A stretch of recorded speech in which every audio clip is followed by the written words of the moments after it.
Bismillahirrahmanirrahim. Soo dhawaada Gata Channel.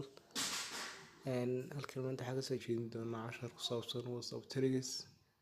Casharkan wuxuu ku saabsan yahay tallaabo ka mid ah tallaabooyinka WhatsApp-ka.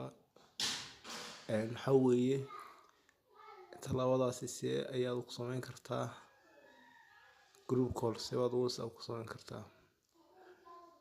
Waa la samayn karaa waana waxyaabo fudud. WhatsApp-ka ayaa galaysaa. Marka gashid ayaa waxaad dooranaysaa qof ayaad dooranaysaa si uu wacdo.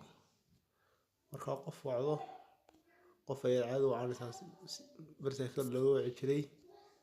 Markuu qofkaasi caadi u waco way sugaysaa inta uu qabanayo.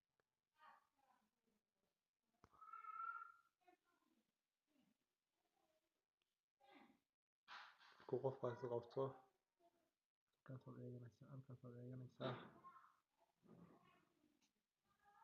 kaas ayaad ku dhufanaysaa. Marka ku dhufato halkan aad qofka rabtid kaga darsanaysaa. Markaad kaga darsatid call baad dhahaysaa.